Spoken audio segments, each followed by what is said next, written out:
The Connection Show, inspiring hope, health, and healing, sponsored by Brave Heart Workshops, live with Jill Reynolds. And joining me today is BrendanWitt. Did I say that right? Is it Correct. Brendan, not Yes. Brandon? Yeah. BrendanWitt. Welcome to the show, Brendan. And can you share with the audience, Brendan, where you're from? I was born in Humboldt, Saskatchewan, Canada. Okay. And I came to the United States. God gave me a gift, and as a hockey player, and when I was 16, my family blessed me to send me to Seattle, Washington, where I played junior hockey. And where do you live now? I live in San Diego. Now you're in San Diego, and that's where we are. We're broadcasting from San Marcos, California, at the General Flynn ReAwaken conference with Clay Clark, and Brendan is one of the speakers here. So he graciously came in to do an interview. And Brendan, one of the things we love about the Connection Show, that we really embrace the fact that when Jesus walked on earth, he loved to do ministry, sharing accounts, parables, and stories for the sole purpose of transformation in listeners, in the audience, and in the field's lives. And so we believe on the Connection Show to take that essence of what Jesus did to bring transformation to others that listen to your story, Brendan. And so with that, we believe that sharing story will help the listener, when they're willing, to look at your life, similarities in their life instead of the differences, so that transformation can occur in the viewers' lives themselves. So if you're willing, and I always say if you're willing, I never make anyone do anything they're not willing. If you're willing to be transparent with the audience and share the good parts, the bad parts, and the ugly parts of your life with the audience, and take us back to when you were a child, Brendan, of what your family life was like, if you had hardships or pains and struggles, because I truly believe it's through the struggles that people grow, and then how that transformed your life into the amazing human being that you are today. Thank you. That's so kind. So like I said before, I was born in a small farming community, Humboldt, Saskatchewan. It's about 5,000 people. Mostly grew up Roman Catholic. Outside of Humboldt, there's a old Franciscan monks that settled there with St. Elizabeth nuns. And so that was a big part of my life. My aunt was a nun. We were very involved in church. My dad went every day. He comes from a German background. We have Polish immigrants. We have Ukrainian immigrants. So it's a big European immigrants that farm there. Big farming community. We grow a lot of mustard. So I grew up helping my uncle on his farm, doing chores, picking rocks, throwing bales, doing things like that. But the hardships I probably had, my father worked hard on the railroad, on the Canadian National. He did drink a lot, so I had an alcoholic father. It was a little hard for me growing up. No one wants to have the father that drinks a lot. So it was a little tough. Probably made me who I was today. I don't drink. I didn't want to have that experience that I had for my children.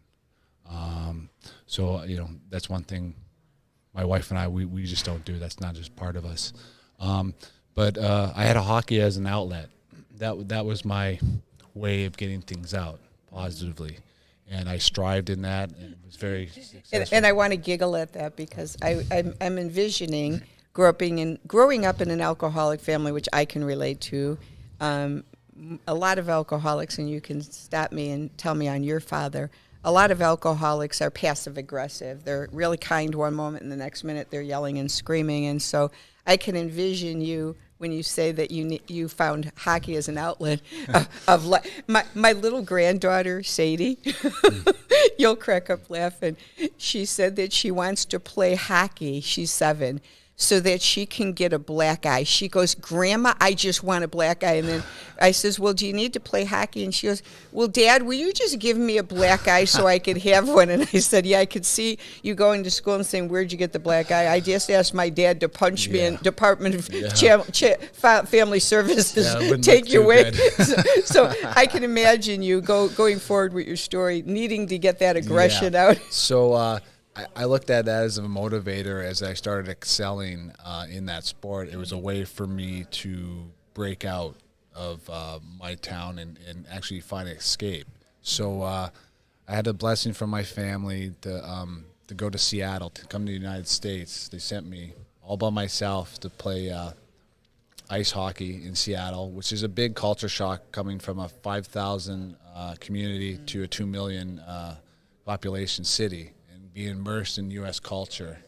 A little different for me. I went to public school then, before I went to Catholic school my whole life.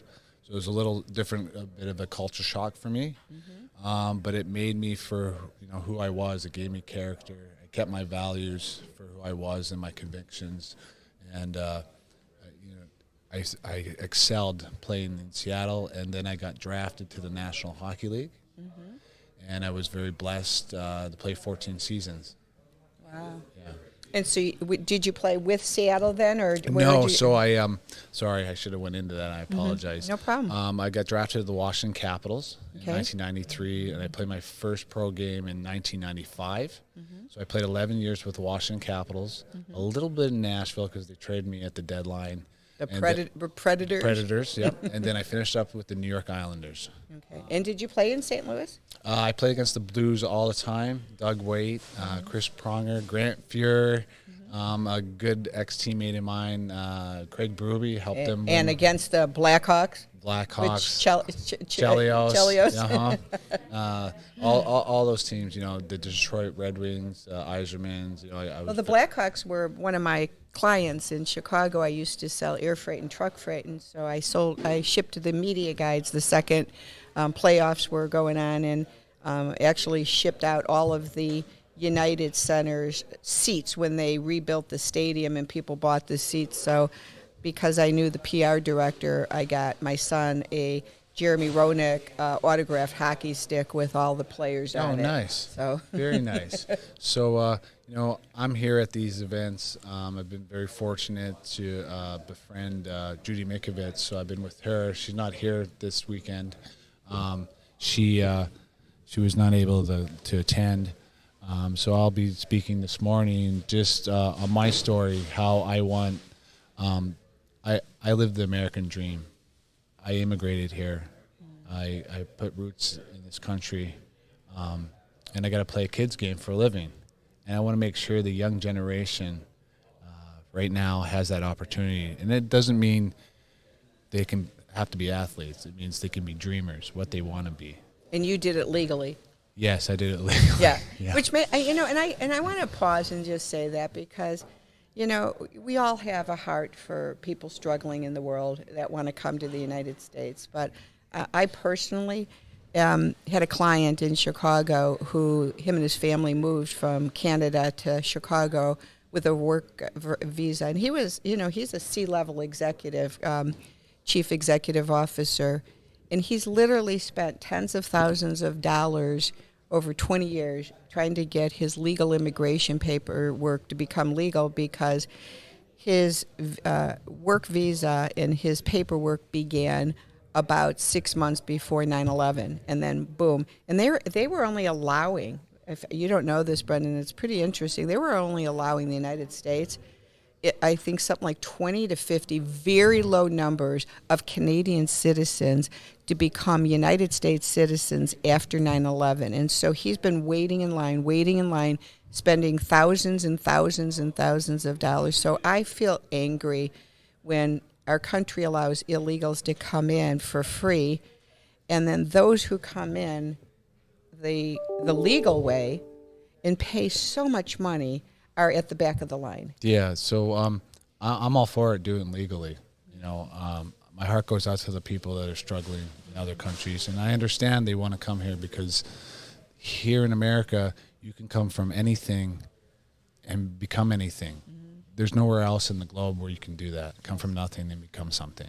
This is the place where you can become anything. Your opportunity here, as long as you have a good work ethic, you're willing to work hard, everything has to be earned. Nothing is given here in America, and that's what makes it so special. Well, a lot's given here, but Well, when it's earned, it's a whole different essence in your soul. Yes. I think, don't you? And pride. Yeah, it's pride, and I think that's us as Americans. We have so much pride about this country because you have opportunities to become anything. And as long as you work hard and have good work ethic and you earn that, no one can take it away from you. Exactly. And it has to be earned, because if you just get handouts, you'll never know any better, and someone can just take it from you. And I think that's one of the things that I've noticed, Brendan, when all these handouts have been given to people in the last 24 months, companies are struggling because no one wants to go back to work. It's like, I can sit home and make more money with free aid from the government. Why should I work 40 or 60 hours a week when I can just sit home and go fishing or go to the beach every day? Well, you'll lose your freedom to go fishing eventually. Yeah, exactly. That's the realization of that, and that's the snare of socialism and communism. Yeah. Is that, we'll take care of you while you sit at home, and soon you can't go to the store because you weren't a good person, or you posted something on social media that someone didn't like. It's more like if people pay attention to what's going on in China, you're a unit there. If you say something wrong, they not just disgrace you, they disgrace your families, your aunts, your uncles, and and it's not right. It's dehumanizing to someone to do that, and that's not what America stands for. And I'm very proud to be an American. So now, thank you so much for sharing that. So I'm assuming, or I shouldn't assume, are you retired now as a hockey player? Yes. Okay. So I played from 1995 to 2010. Did you willfully retire? Did you have an injury? No, I was old. I was an old timer. I was 35. Okay. Pretty old. I think the new old guy now in the league is 28. So it was good. I had a great time. It was a great experience for me. So what is life like for you now? I know you're speaking here, but what is your career now, or your way of earning income now? I'm pretty quiet. I'm very because of hockey. When I had my kids are growing up, 23 and 19 now. I was gone a lot. So when you're playing 82 games a year, half of those games are on the road. So I like to compare ourselves, athletes, as kind of like military families, where we're gone a lot, but we don't put our life on the line like I love our military. But it's a grind when you're gone all the time. So I considered I was almost like a ghost, and I love my wife that she knew what she was getting into. I've known her since I was 19, so we've been married for 23 years. The love of your life, huh? Love of my life. Met her on an airplane in Chicago.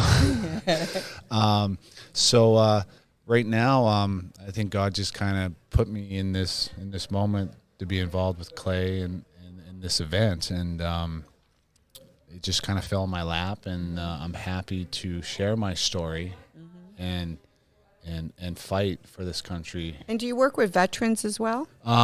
No, but I have in the past. I've done Toys for Tots when I played. I've been kind of out of the limelight. I'm not big in social media.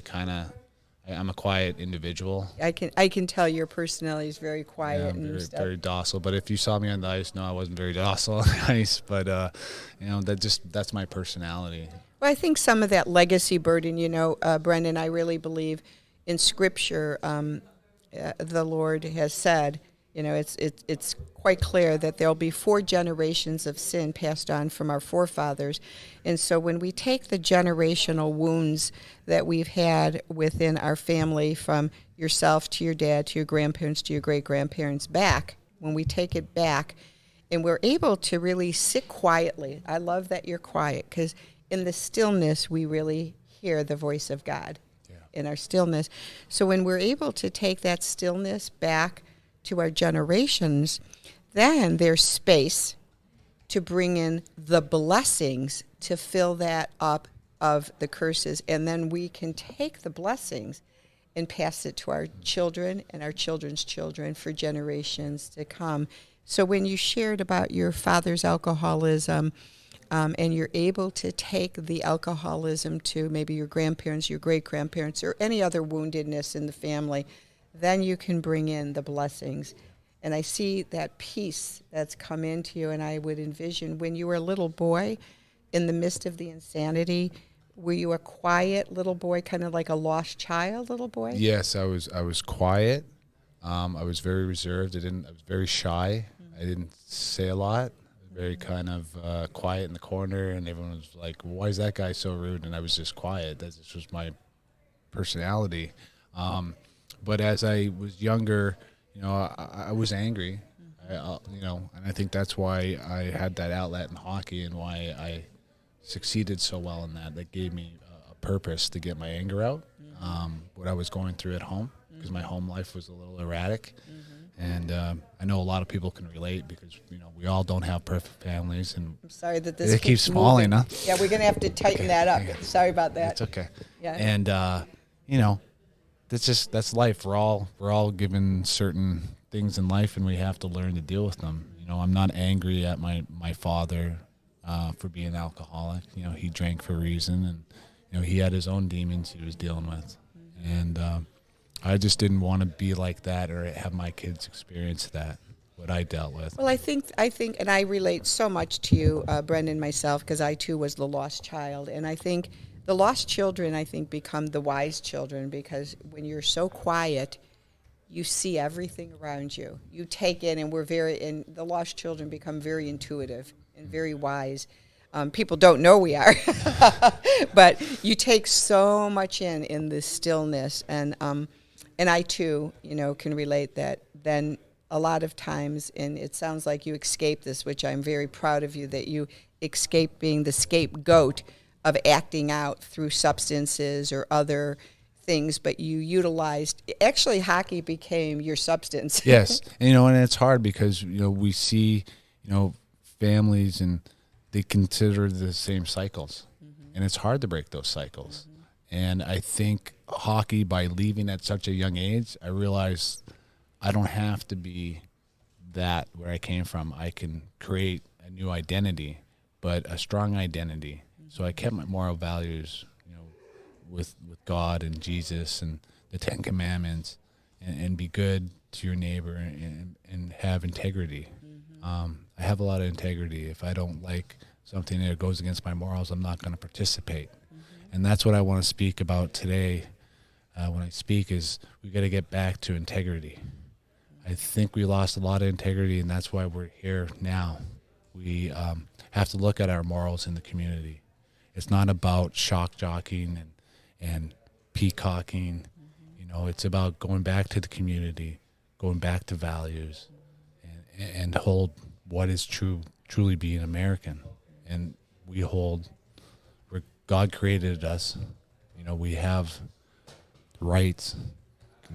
This is the only place where we can say what we want to say, and people don't realize that. A lot of Americans that I speak, they're like, "You don't have free speech in Canada?" I'm like, "You don't have free speech. They can lock you up." And they're like, "What?" And I'm like, "Yeah, it's because it's Canada doesn't mean it's not like America. It's a socialized country."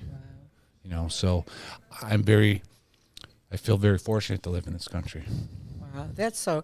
And I was at a conference last week, Brendan, and it really inspired me. The woman who led it, Connie Witter, has a ministry called Because of Jesus, and she shared, and it really resonated. So what you're going to share today, I thought this kind of ties into it with integrity, is many of us believers, I think, don't pause long enough to know that when we've invited Jesus inside of us, to live inside of us as our Lord and Savior, because he lives inside of us, we live.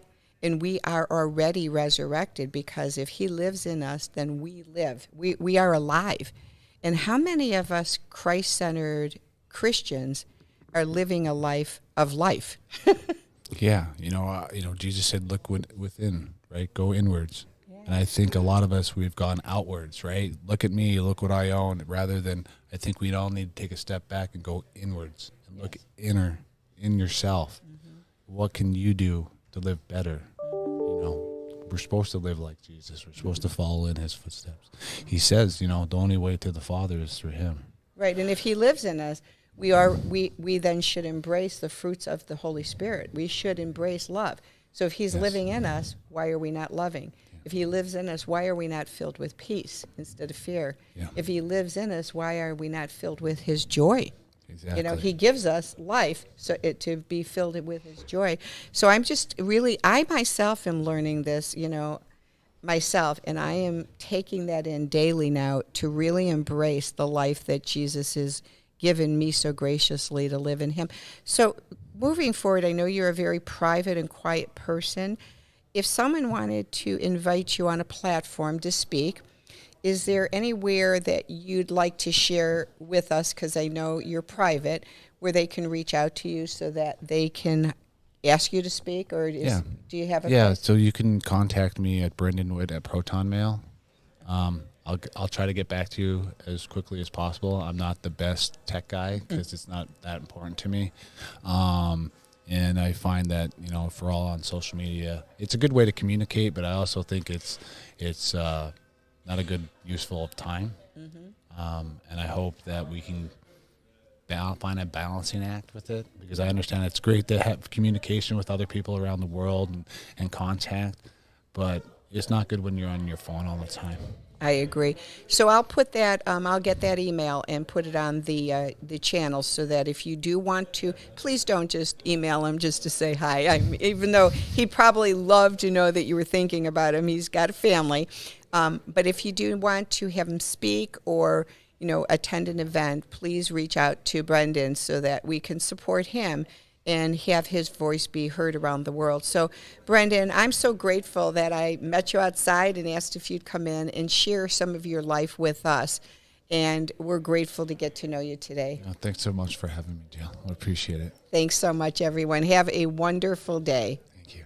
Bye now.